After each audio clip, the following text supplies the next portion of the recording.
Hmm. There is there are a lot of moments. There's so many moments that I have challenging days. Um, w- what makes me today what I am is because the significant amount of failures. And a lot of these failures I repeated so many times, and, but it made me better at the end. And the failures that I made, it was not because I wanted. It was just I was not capable to reach what I wanted, and try to do it again, fail, try to do it again there, and then after, okay, finally I made it. So what is the hardest moments? There are so many hard moments, but the most recently one that I have, it was the Lancero School in Colombia. And what makes that very hard is that let's think about this, and I'm gonna go to another subject. Ask to a man about leadership when they have around a table full of food and a roof and it's warm, and ask to a man about leadership when it's under the water, cold, and no food. Yeah. This is going to be two different concepts there. Welcome to the Leading with Vulnerability podcast. I'm your host, Yuma Barnett, and this is part 2 of my conversation with Andres Montenegro, also known as Monty, which is much easier for me to say. If you didn't listen to part 1 and his story about him going from Costa Rica to the French Foreign Legion, his time in the French Foreign Legion to, coming over to the United States, go listen to part 1. It's an amazing story that I hope someday a book or a movie it comes out about his story.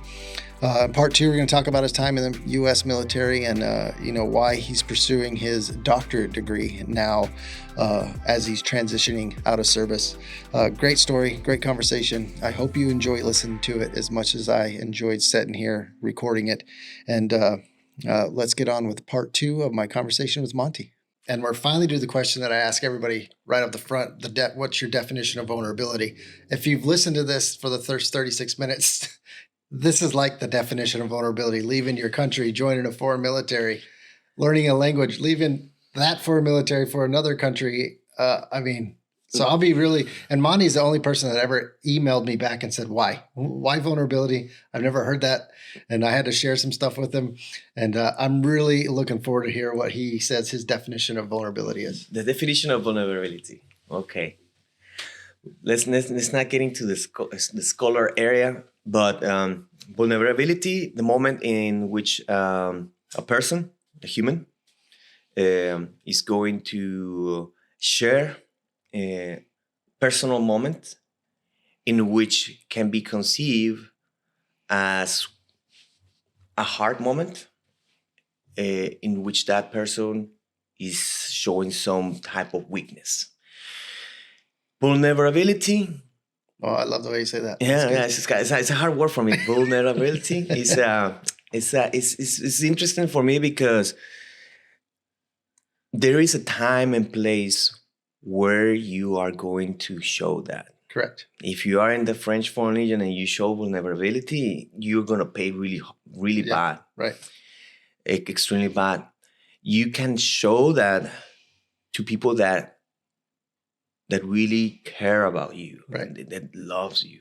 You can show that to your ranger friend that has been there with you for everything. You can show that to your parents. Especially the mother. A mother is the more empathetic, is going to be able to understand that it's not good if you show this to strangers. I think so, but it depends, right? It all depends. It depends. Part of that authenticity. If we go through that, we're never going to finish that. But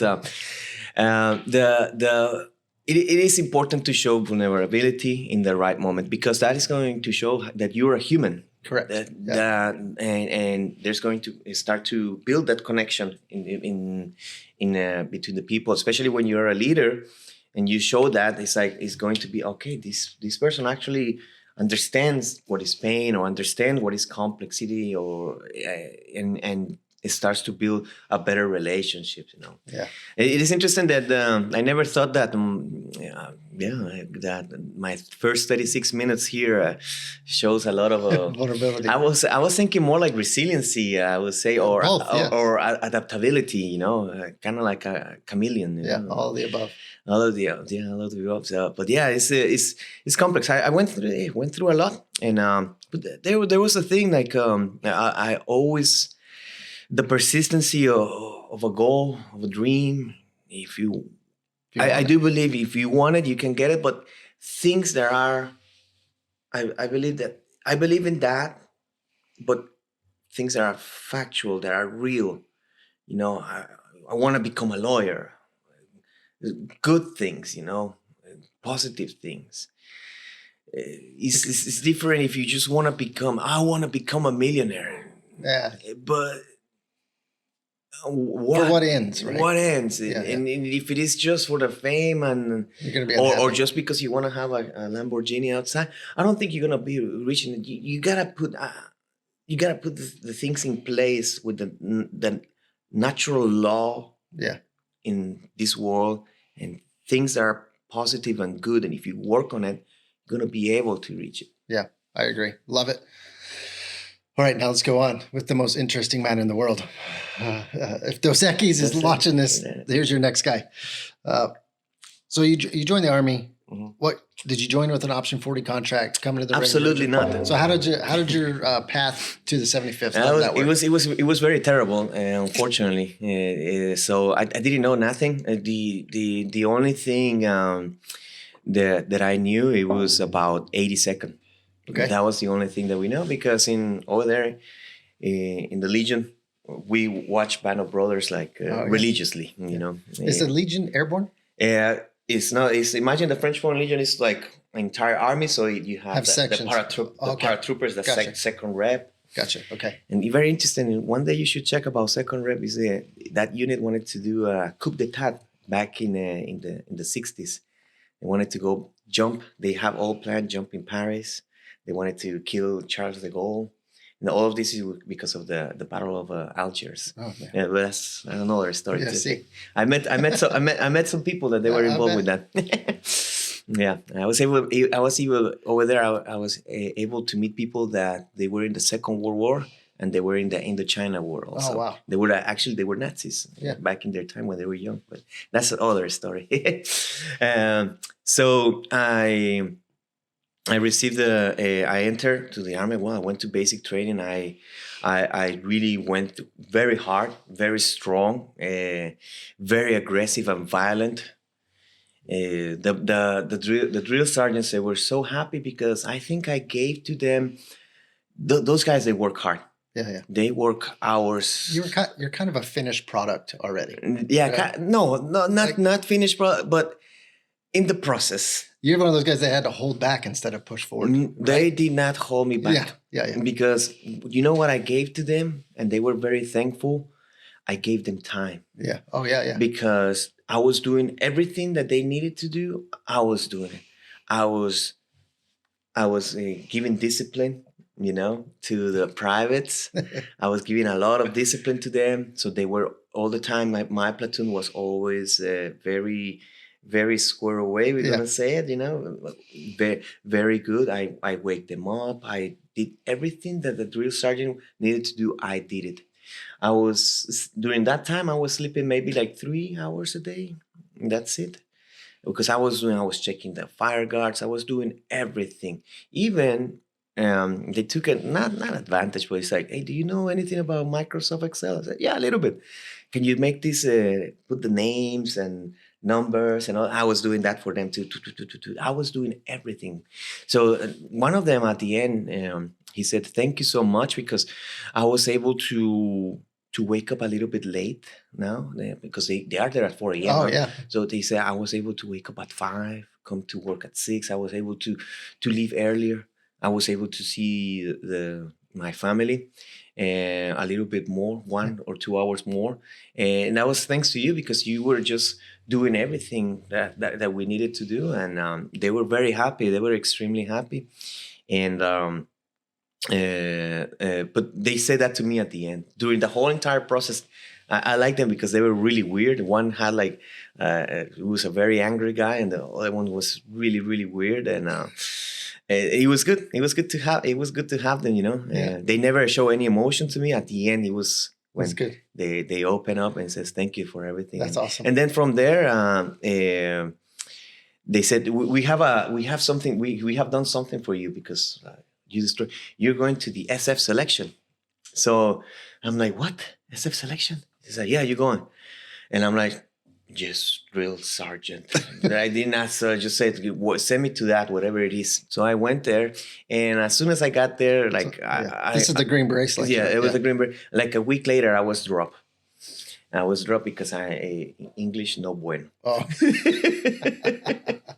It's like, your English is terrible, You like, I felt in that time there was like some written test, and they were all about IQs and mathematics and all this. I have like not zeros, but maybe like 20s, right?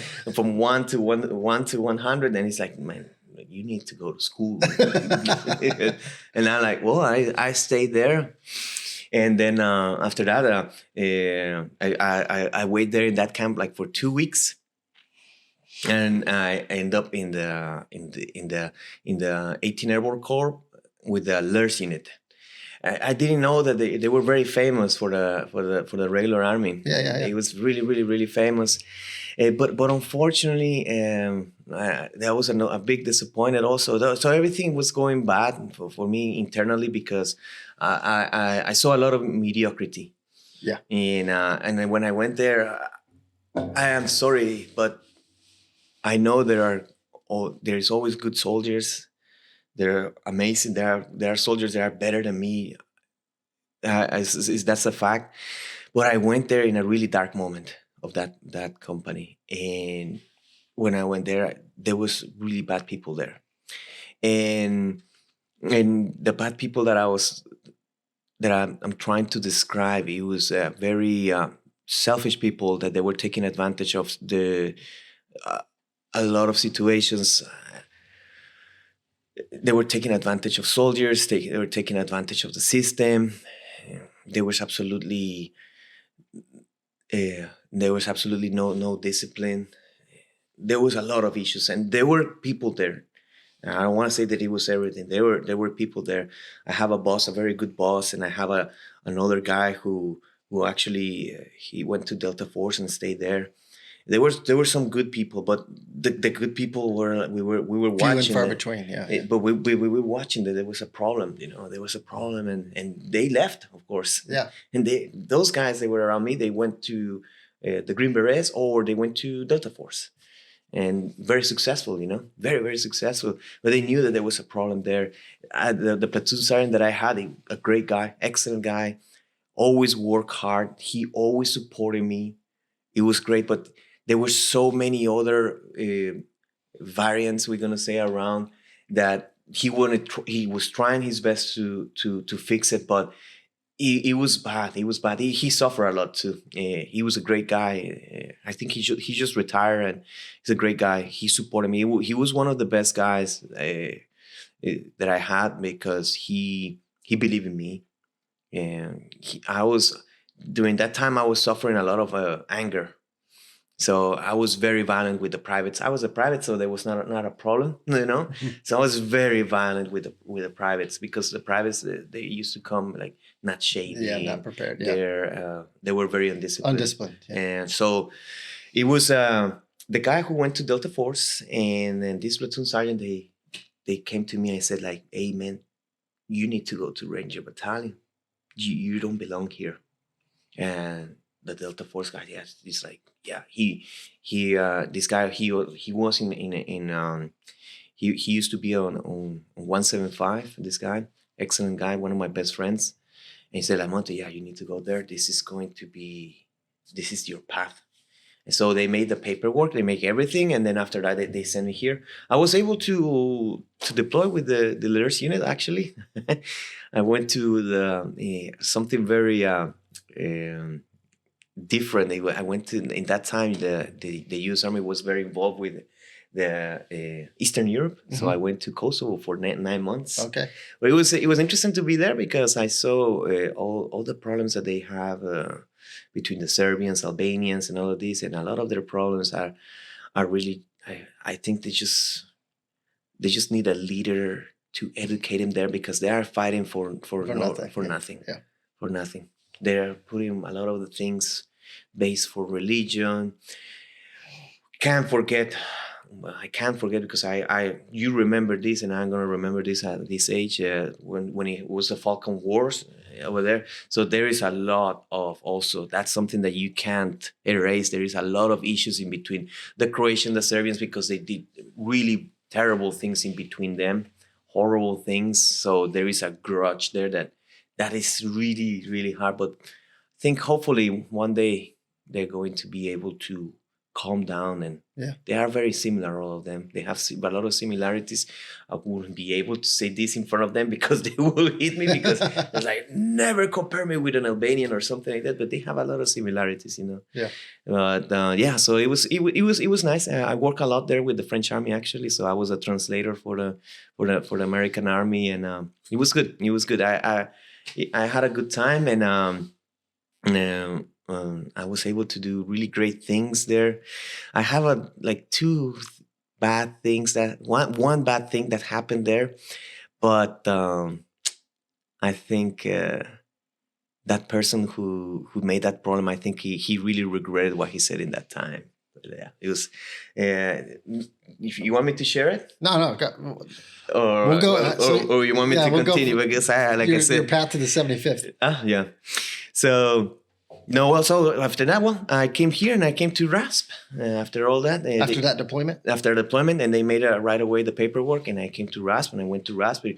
It was really beautiful RASP. And that's not. What year was this? That was already beginning of 2015. Okay, got it. Okay, so it was really beautiful, and that's not all the word. And I'm not gonna talk about pain. It was not painful. I think I was so happy to be there.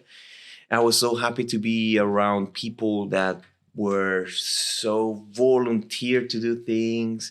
Everybody was so motivated. Everybody had this goal to become a ranger. And I start to understand what is a ranger there. The description, what they do is like, well, and I think I said, why nobody tell me this when I was in basic training, you know? Yeah. I lost 2 years there, 2 years and a half approximately. From basic training to that moment, I lost 2 years and a half of in the regular army, and it was amazing. I had a great time there. It was like I always say that my RAS was like a tough mudder. Yeah. You know, yeah. It was like that all the time. It was just like go and jump here, run over here. So I had a great time. People were around me. I was in charge of the platoon for the first half of it. So great. I was really happy. The people were really listening to me, and they were also because I was not violent there at all with them, but I was showing them being example. Right. You know, being the example. And they start to follow me and do everything. So the entire platoon that I was in that moment in RASP, it was really good. And because of that, when you are good, Rangers are people that think. So it's like, man, these are good. Why I'm going to bother them? Sorry. Why I'm going to bother them? You know? Yeah. So we start to have like a little bit of extra time during the night, and I remember there was another class that started like 2 weeks later from mine, and they were having a horrible time. I was like, oh, I'm glad that I'm not there, because they were like 1 a.m. in the morning. They were still working. 2 a.m. They're still working, running around and everything. And for us at 9 p.m. we were going to sleep because we were really extremely good. So there was like, why are we going to bother them? Yeah, you know, Rangers, they get angry when they see dumb things, you know, or indiscipline. But if everybody's performing, and I say the whole entire platoon was performing like really good, everybody was just like super volunteer. Like I remember the sergeant saying, "Hey, I need you to bring I need you to bring those helmets from there," and it was like the whole entire platoon running to grab the so it was like, well, and then coming to him and bringing all the helmets wherever he wanted. It was an action, a collective action. But I told them about that. Hey, we need to work like this. We should do this and do that. I was like, hey, we need to clean, but I was cleaning with them. Yeah. And I was taking the worst part. I was, give me the toilets. And I was going through the toilets and cleaning the toilets and everything. So I was asking them to do stuff, but I was doing with them, and I was always taking the hardest task. Yeah. So I was the older one. Everybody was so super like motivated around me. So they were like following my steps, and I had a great time in RASP. It was I don't have like painful stories from there. Yeah. I was just great. I was super happy. Everybody was very happy. You know, everybody goes through core range and everything, but we have a really good time because they were giving us time hacks, and they were like, hey, you need to go and build this. You have exactly 45 minutes. In 42 minutes, it was done. So it was like, what can I do with this guys? And every task, it was impressive. Every task that we did, we accomplished 4, 5, 10 minutes before. It was like, oh, these guys, they're really good. All these batch of guys are good. So they were like, well, go and hit the woodline. So it was like we hit the woodline very fast. Everybody going and going and going. Well, let's do land navigation. So, it was a good time. It was a good time. I'm not saying that I went through a easy RASP or something, but it was the collective work that we were doing, and the message that I brought there. They were so happy about it, and everybody. I was able to communicate with them and to really enter into their mindset. The mindset, yeah. And they were super happy about it. And it was great. Awesome. It was great. That's awesome. So you finished RASP, go to 375. Mm-hmm. So I'd be curious. So you've already started to, because I didn't even know about your 18th Airborne Corps time. Mm-hmm. So you've already started to evolve your leadership style, and probably have to change it a little bit from their French Foreign Legion days. Did you see some similarities between the Legion, the way they operated, and the 75th? Are there similarities or difference? And how did you have to kind of change your leadership style as you came up in the 75th? I think the similarities, there's one thing that is similar. It is in the tactical side, the moment when a ranger team, a ranger group, we're going to say a ranger group comes out from the helicopter and is going to the compound, and there's this like aggressiveness and movement to get to that point. The Legionnaire has the same. Is the same. So I'm going more in the area of the energy, because the techniques, the tactics, the cultural. The French Foreign Legion is different from Ranger Battalion, but that exact moment that you are able to understand it when you are present in those areas, it was the same. It was just like this dragon that is coming there. This just like a raw energy. Yes. That is exactly the same, but it is very hard. Like it is just two different tactically. Back when I was in those times, I know they have changed now. I know that for a fact. But back in those times, we used to do one of the main techniques that we used to do a lot. It was the bounding. You know. Yeah. So imagine that I have one of my platoon sergeants. He used to bound in the middle, and he grabbed his Makarov. I think he had a Makarov. You know, the pistol of Makarov, and he was in the middle like this. He's shooting. So I was kind of like 1940s style, but he was like bounding and shooting with his pistol and screaming. You know, so that was very, very crazy from that guy. But our tactics in that time, they were very, very 1950s, 1960s, I would say. Mm-hmm. But it was good. It was very aggressive. It was great. And Ranger Battalion for me, wow. When I remember in RASP, when I go through the demo area, the explosives, I was like, oh my God. From that cable, the electricity went through that. What is that? What is that thing doing?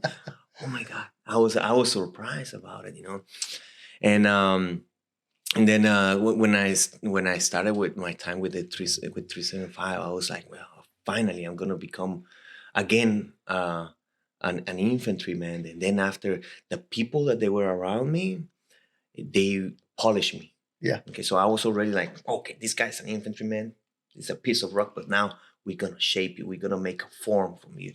And I have these amazing people around me, very tough, but very smart at the same time, demanding. Bravo Company? And I started with Charlie Company. Okay. With Charlie Company. And so I have these people around me. So they were not anymore of the style of, they were not going to be, in that time, I was in a very good physical shape, like out of the ordinary. So if they were trying to put me on stress through physical physical test or things like this, I was destroying everyone with a smile, you know. So what they did, they find out how we can make this guy, how we can push him. So they start to put me on leadership roles, and demanding almost perfection in my leadership roles. So that's when the moment that I start to become, start to polish, to refine, to make it. So then I became the best infantryman I could be in my life. Right. That's a very important thing. Oh, wow.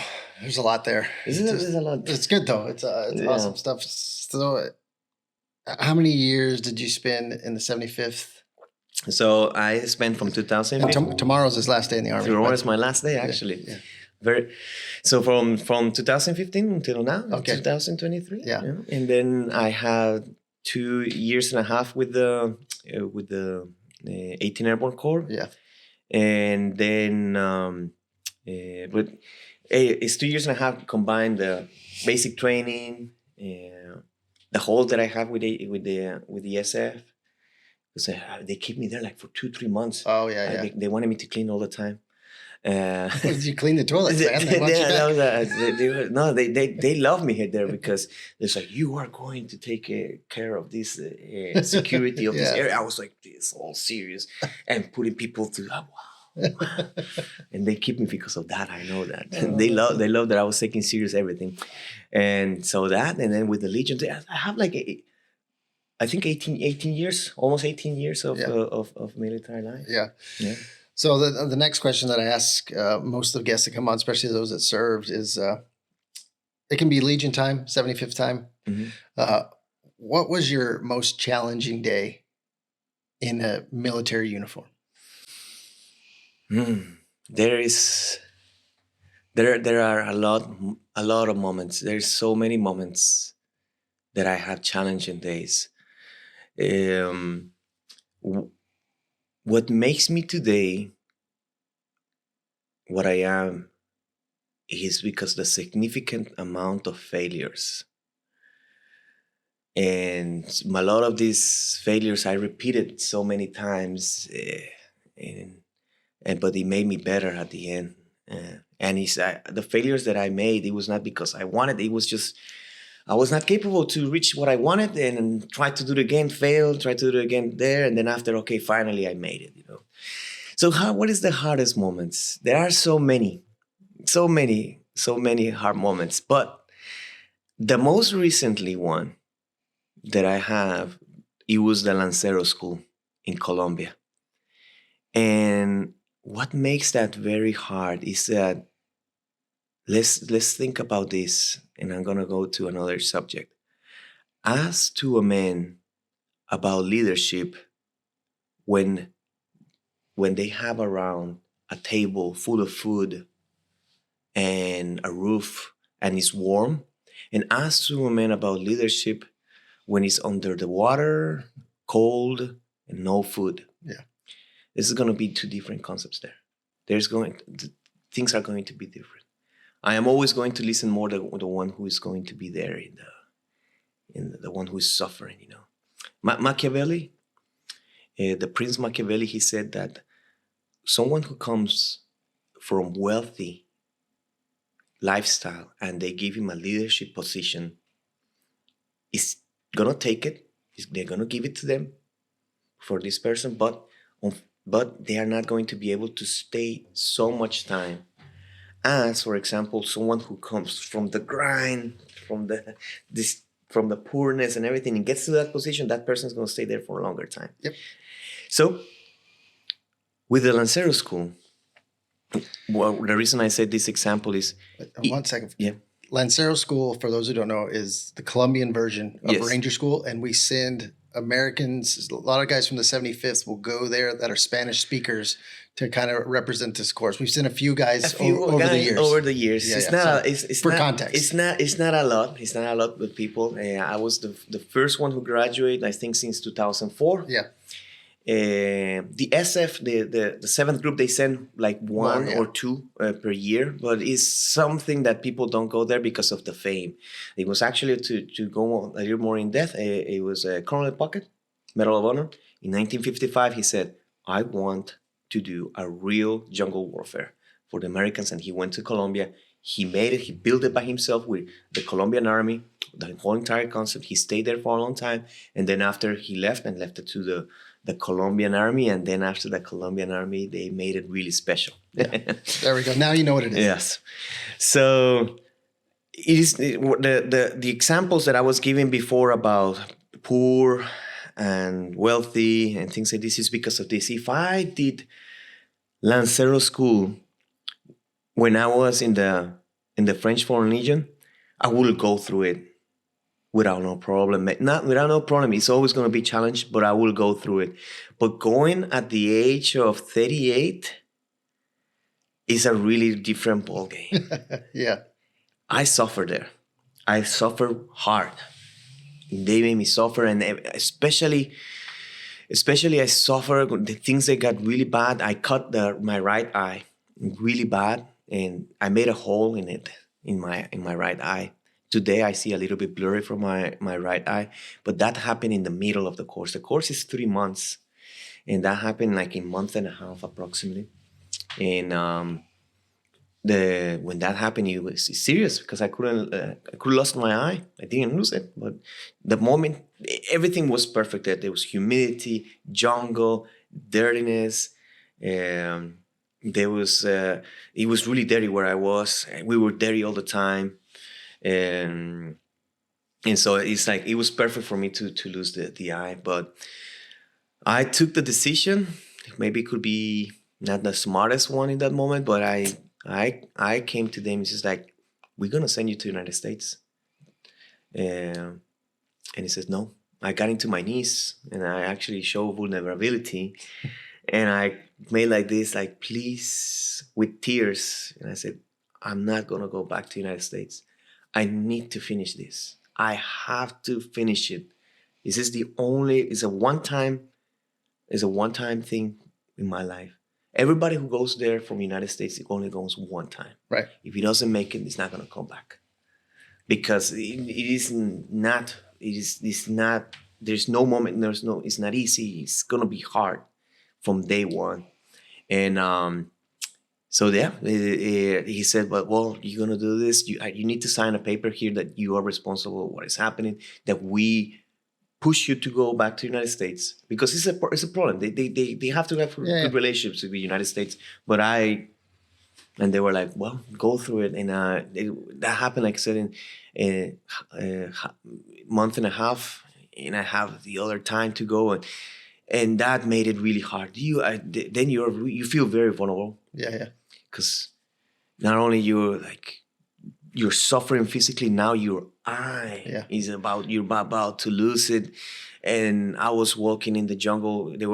The first 5 days I was kind of like blind because the left eye would start to affect a lot. And I was like walking and putting my hand on the shoulder on people to be able to be walk on the jungle in the night or during the day. Everything was a disaster. It was extremely hard already, but it really broke me in half. I thought about quitting, but I didn't do it. Didn't do it. I didn't do it. I thought about it. It came to my mind. I should just go back. Nobody's gonna say and then nobody's gonna say nothing because it is something very dangerous. And it's like, Montenegro didn't make it. But I said to him, what if I make it? What if I come here after all this? And I come and I made it. I'm the first graduate like in 14 years. Yeah. And well, I did it, and I came and this is a very special moment for me. There was a formation that day. It was a formation. I was a battalion formation, and Back here? here, yes, I came back. First I went to Walter Reed because I went when I finished the course. Immediately I finished, they sent me immediately to Washington, to Walter Reed, because I was like in emergency flight, and they came, and the doctors, they were like, "You're crazy, you're mad," and it's like, "Yeah, maybe I am," and also I was not okay mentally in that moment because of all what we went through in the in the Lancero school. You go through a lot of psychological parts also, and so I was not okay in my mind. I was very fragile, and when I came to, then after Walter Reed, I came to here to Columbus, and that one of the things that I really made me. It was one of the most beautiful moments. It was the battalion formation, and they gave me a medal there. The medal, it doesn't matter, but they're having everybody there, Yeah. and I was able to talk with everyone, and I told them at the end, it's like, I did this for all of you, because I believe in you, and I believe in the Third Ranger Battalion, in Ranger Battalion in general. I believe in all of you. That's why I didn't quit. And I came here, and everybody just like start to applaud and scream, yeah, and the woohoo and all that. And that really, like, that was a very beautiful moment for me. And I'm never gonna forget that, because I gave a little speech. Even the sergeant major at that moment, he was very he was like, you almost made me cry with your speech. And yeah, I always want to say this, that I want to dedicate that moment to amazing people that they were with me, that they are the ultimate selfless service. And that's for and for Cameron Thomas and Josh Rogers. They're like amazing friends, and there are people that I loved with all my heart, and they are really an example of what it is to be a ranger. And yeah, I want to always dedicate that to them, because I do remember when I was in the Lancero school, they made me jump. I'm not gonna say a lot of Lancero school because I want people to go there and have the surprise, but I jumped from a bridge blindfolded, very high. They didn't tell me, just tell me jump, and I didn't know what was it. But I do remember, do you want to dedicate what you're going to do to someone? I said, I want to dedicate this to them. And I thought about them, and it was really high where I fell from. So I was like, oh my God, man, I'm going to die. When I hit the water, I hit it so bad that I think I had a concussion, because then I was... You hit it sideways or something? Yeah, I don't know what happened because I was blindfolded, but I finished next to the river. It was people that were taking me out, and I had a huge amount of pain on my brain for days. But I was just thinking about them, and thinking about them, it made me be brave. Right. Yes. So you may have answered this question within that question, but on the flip side of most challenging, what was your best day in the uniform? My best day in the uniform. There are a lot, but I have this one, and for me it was another special one. So when I finished my time with Bravo Company, so I did Charlie Company, then I did RASP, and then after RASP I went to Bravo Company, and I think it was when I did my squad leader time there with Bravo Company, stayed almost 2 years. When I left, they made a ceremony for me, the platoon, and they made this beautiful plaque. And I remember one of the guys, almost in tears, he said, "You are the best leader that I ever had." And when he said that to me, that was the moment, because he said it with so much heart, and his eyes were glassy, and many people said it, and that was the moment that I said, I'm finally becoming a good leader. Because there was times in my life I was a terrible leader. I was bad, horrible. I was just violence. I was only violence and emotions, and that was like, finally, I am becoming a good leader. I did something good on them, and that was a very special moment. It was very small. We were at the house of one of them, and but it was the whole entire platoon there, and it was a very important moment for me. That I was like, oh, finally I'm changing. Yeah. It took years because the French Foreign Legion, it made severe changes in my personality, and it took years to Yeah. erase that. I had to have a lot of like professionals around me to make these changes, or else also I wouldn't be here. Right. Yeah. Who knows where I will be? Right? Yeah. I can vouch, like when you have somebody tell you that they're the best leader they ever had, it's like it's a very validating, rewarding. It's hard to explain what that feels like, especially when you've done what we've done. So that's awesome. So tomorrow, last day, walking away from the uniform, I think, right? You're not going back to you're not going to Mexico now or Colombia to join their military. No. So how are you reflect? So you're going back to Costa Rica to see mom. You're going to be laying on the beach. Kind Sometime a little bit, right? A little Take bit, a little time for Monty. Yeah. How will you reflect on all the time that you spend in uniform? Well, it's 18 years. And there is a very important reason why I'm here, and I spoke to this for you, is that the majority of the people that they always come and they talk, there are people that sergeant majors and things like this, but I've always been that person that I always been part of the people. I never detached from them. That's why a lot of them.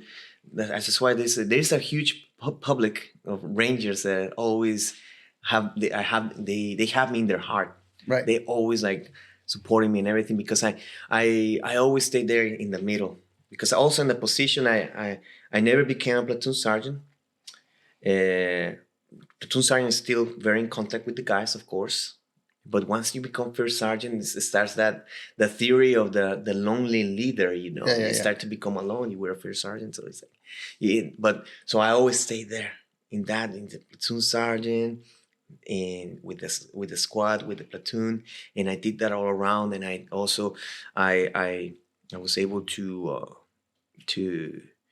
be in the heart of the people. When I was a RAS cadre, I became very popular for that. But it's like I think I'm gonna just give. You're in a unique position there, because when I was a squad leader, I was in my late 20s. So you were wiser with age in those positions, so you probably got to enjoy it a little bit more, understand it a little bit more, because your brain's not even developed till you're 25, and most of the guys that are leading and we're leading are 23 to 24. Yeah. So I mean, that's pretty cool. They're great leaders also at that. That's very age. Cool. In Ranger Battalion, the guys they have to. They have to, and they grow up faster. But yeah, talking about RASP is I think something really good. It was another cadre said that, it's good that we have Monty here, and it's like, because he's like this older guy that if someone comes there like, hey, thinking that he's like a badass or something, you have Monty there. Like, some of them, they were like 2-3 years old, and Monty was already there in Africa running around. Yeah. So it's like they calm them down. Yeah. And I have also a way to calm down the people and give them why you're acting like this. Besides being very hard and disciplined, but why you're like acting like this. There is a lot of people that have done more. And I have done my area, but there are other people that have done more than me, I'm unique. It's true. I don't like to say it. I have to accept it. I never think I'm special, but putting the facts and all that, yes, I think I did a unique path, involuntarily. It happened. Yeah, there's a few people that have done it, like Brian Marks. I mean, he was 42 years old when he joined the Army, so that's unique. Yeah. I was in the Australian. I was the old guy in there, in the selection. So it's a unique perspective for sure. Yeah. But yeah, it's so tomorrow that I'm leaving, 18 years. I'm always, like I said, I was always there in the middle. It's been hard. The reason that I'm leaving is not because I don't want to be here anymore. It's a strategic reason, in which is related with life, family, and I need to take care of my family. Yeah. They're alone. They're going through really hard moments, and they need a leader, especially my mother. She's now 70, and she doesn't have anybody to take care of her. Nobody, no one. So I need to go and help her. I need to bring her here to the United States. Someone has to take care of her because she's alone. Right. So it's really hard. It was really hard, the decision, and it's been 18 years that I've been doing this. So I had to stop, or else I would have finished at 50. And who knows when I come out at 50, how is going to be the market for hiring a 50-year-old guy, and how is going to be my mind at 50 years old also. It's very interesting, the decision that I took. Extremely hard, but it was a decision that I had to take. This decision was a collective decision. It was I needed like professional people around me. What do you think about this? Because it was very complex. My heart says something, but my mind is like, hey, you need to think about, this is what's going to happen if you take the decision of staying, and what is going to be the consequence if you stay. And so it was a very methodic decision. And that's good that you asked me that, because I know a lot of people, they were thinking about how come Monty is leaving. Monty, he will become the next sergeant major of 375, or the sergeant major of special operations, especially with how I'm going with the education side. I couldn't get to those places. Who knows? Yeah. But there was a reason that I had to finish. And well, 18 years is a lot. I went through a lot of hard parts. So that's another day we can talk about the hard moments, because we can go through that area, and in that this podcast can become a very sad podcast too, And I don't want that. I want people to be. I want to give the message about be positive, be professional. That if you have your goals in your mind, you can go for it. I went to every country I went without nothing, with no plan, no strategy, not knowing the language. Also in the legal side, completely behind the wall, but I was able to do all that. So let's not forget the people that live here. I wish I was born here, because I would enter at 18. At 38, I will finish, because that's why you have 20 years. It's giving you this system. It's giving you that, okay, now you're going to the second part of your life. You can have this job now, or this new project. I'm finishing now at 40. Yes, I'm going to have another project and everything. Thankfully, also, Ranger Battalion has done so much for me, for me leaving. So I'm going to be very well outside. It's amazing how much, when you work good, you give your heart, and you're really trying to do the best, the organization is there for you. And I'm leaving the Friday, but I'm going with a huge support in every area. So it's practically, if I did the 20 years with the military. So it's amazing. It's amazing. But I want to give more positive information to everyone, Yeah. I'm glad you weren't born here. Because without it, there's not this story. Yeah, right? There's no story. Yeah. You're not Monty without that, Yeah, right? yeah, If you're born here. So let's talk a little bit about education. Mm-hmm. So when I say that, I think back to what you said earlier, is you went to the library, and that's part of education, right? You had to educate yourself on how to stay in the country so you could become right here at this moment. At what point did you say, hey, I need to look at some formal education, as in a degree? Okay. For me, when I went to the Charleston stuff, I didn't really know what I was getting into, but I found out I really loved it. I liked just reading that and doing everything I did there. But you didn't stop. You kept going. You got the master's in strategic leadership. Now you're going for the doctorate in whatever, the executive leadership. Yes. So why? What have you got for it? This could probably be another whole podcast, but I'm just going to let you take it. So I all my life I was I had no interest in study at all. My entire life. I can feel you. Nothing, zero. And but well, here in Ranger Battalion is always pushing you to be better and to be professional. And the reason that I started to study, it was because of failures again. Sorry, I started to receive feedback that nobody was able to understand my emails. That's the first feedback. Yeah. Then the second feedback is another failure. I think that's not just because you're a foreigner from there. There's a lot of people that we couldn't understand. Yeah. Well, my writing was very, very bad. It was terrible. But my typing, sorry. So, and then it comes. I tried to go to RRC. I wanted to be part of the RRC group, and I really wanted to be part of them. I wanted to be with them and everything. But at the end, so I go through the selection. They have an amazing selection. I love the cadre there, the people. I knew already, so there's a lot of Rangers there. They knew me. Everybody was so excited that I was there. I really wanted to be part of them. That's something that took some tears also out from me. And halfway of the course that they have, or the preparation course to become a full reconnaissance guy, they called me. It's like, yeah, we need to speak with you. You're getting dropped. And I'm like, no. I was in my mind, no. I really wanted to be there with all my heart. He says, like, your GPA is really low.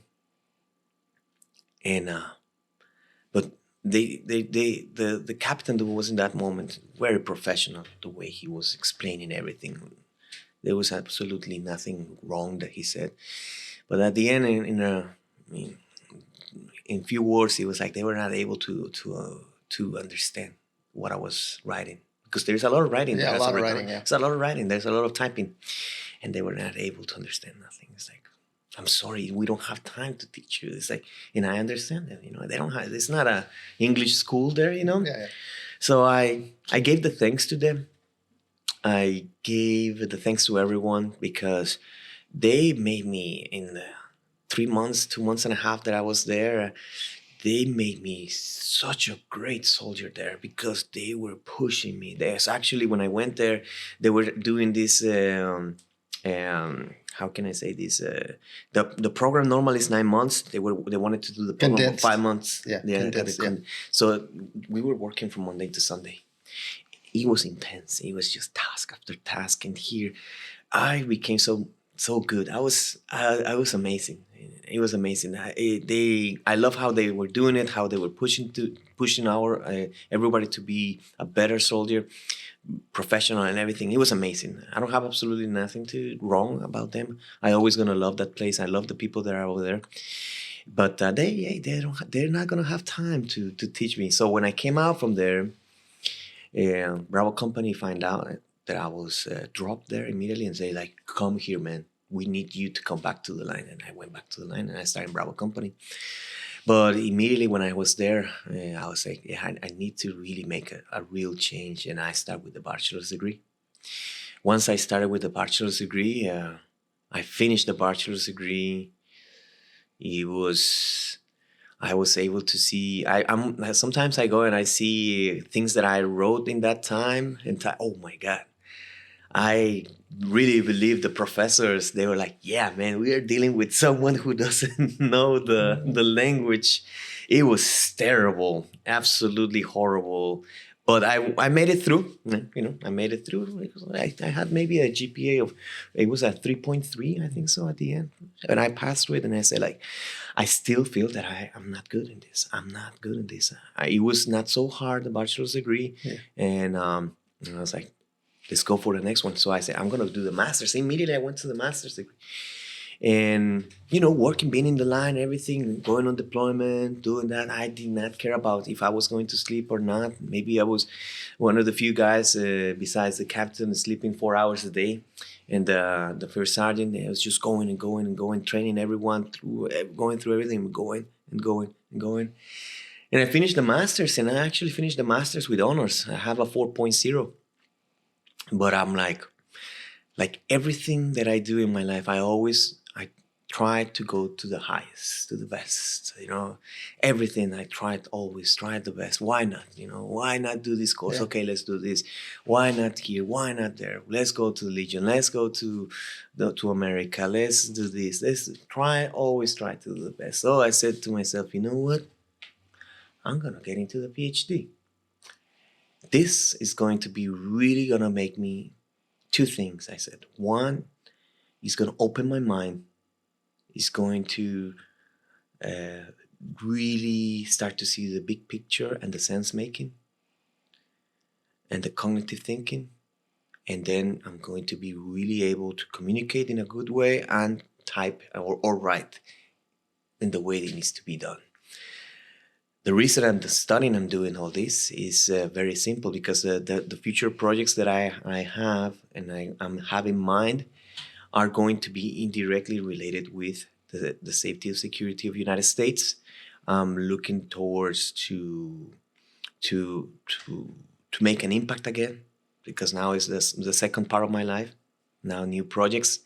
I'm always going to be related with everything with the United States and with the safety and security. So I'm doing this PhD because I want to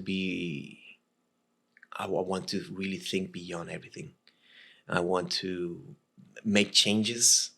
I want to show a different side of thinking from everyone else, because that's what is real diversity. Yeah. The diversity. This is a completely personal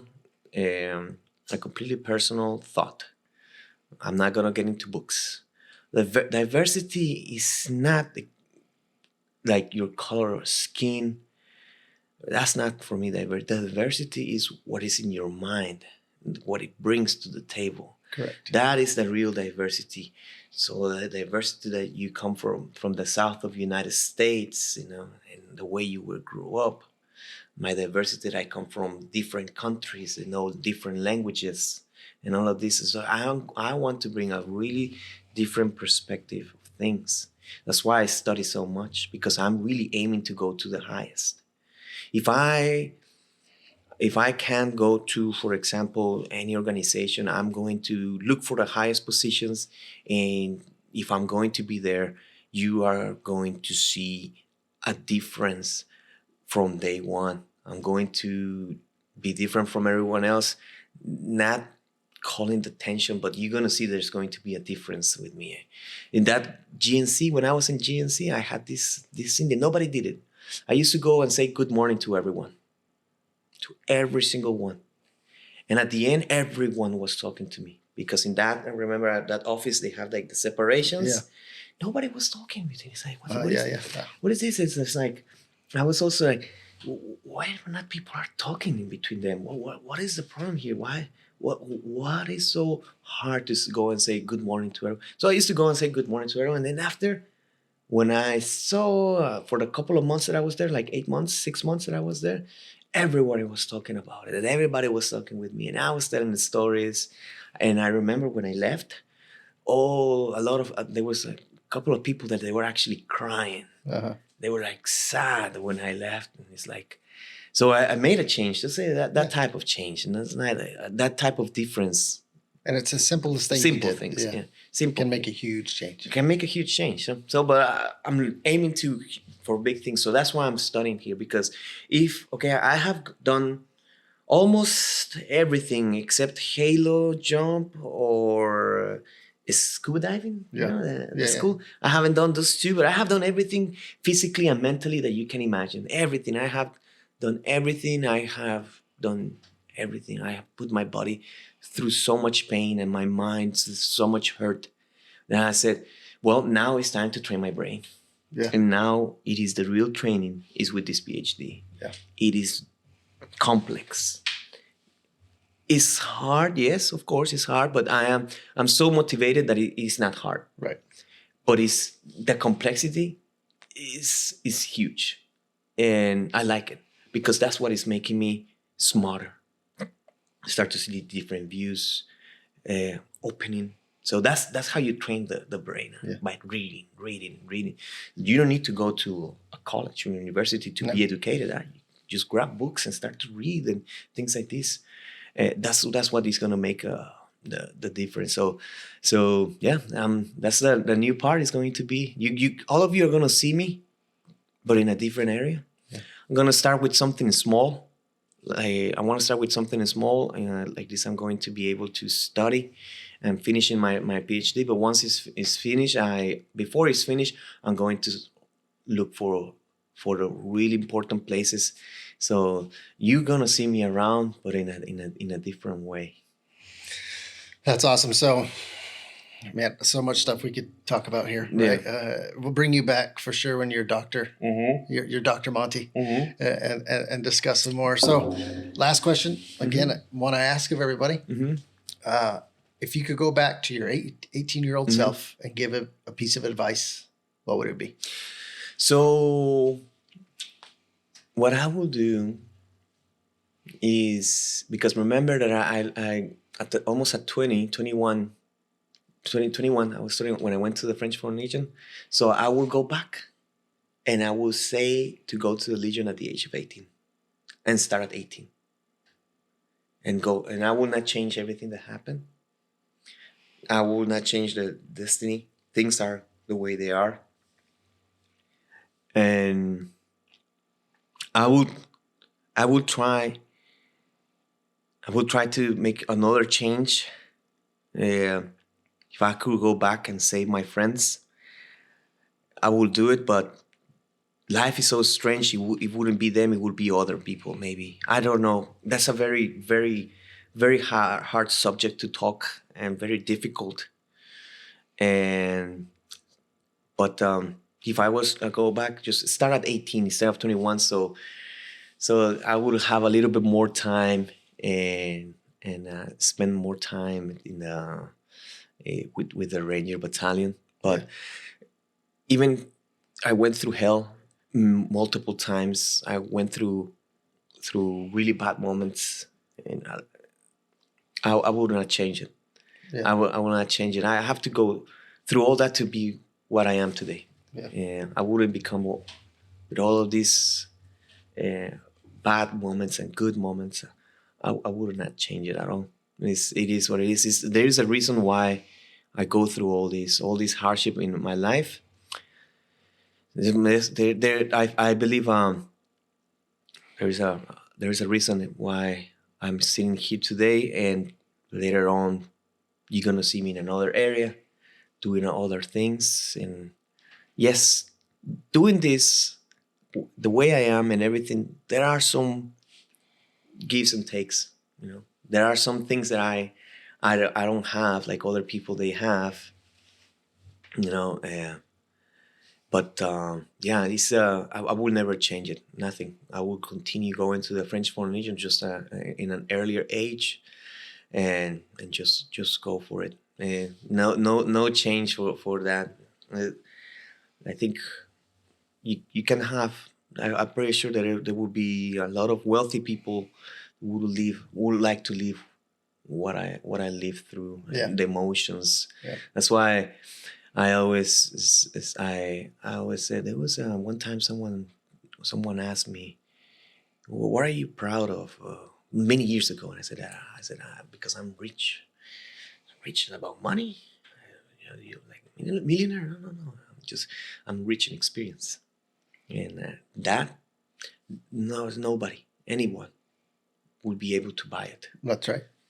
There are people with a lot of wealthness that trying to do everything, go through buying this, I've seen people that they pay to get physically mistreated. And I don't understand why they do that, And there is nothing they're going to learn from there. Yeah. You can come to me and I will talk with them, and I will teach them about things that are going to be able to, for their leadership, for their life and everything. You need to do that. And we went through these moments, physical, very hard and everything, but it was completely different. There was an objective. There was something you have to go through that for a reason, things like this. So yeah, it will be very interesting. I know that the podcast that we're doing today, I feel that we just touched some points. Yeah, that's right.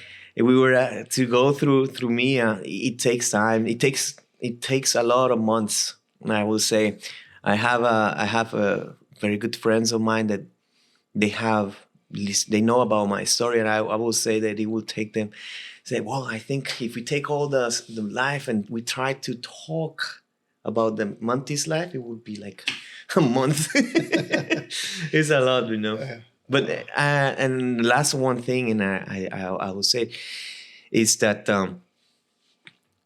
everything that also that I am here, it's not that I did it by myself.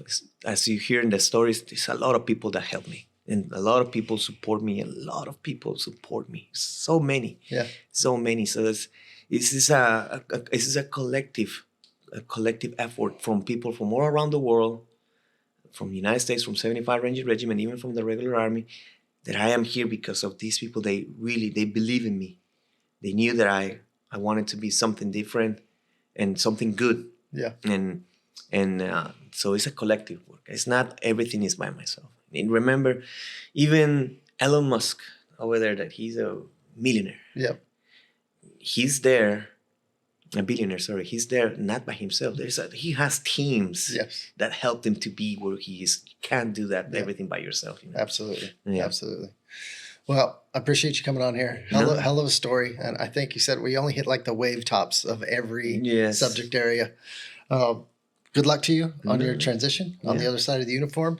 And if you're out there watching, share this with somebody that maybe needs a push or is struggling in life. It's always good to see where other people have gotten through adverse times in their life, and nobody's done more of that than Monty. And it's always good to see, to see it in somebody.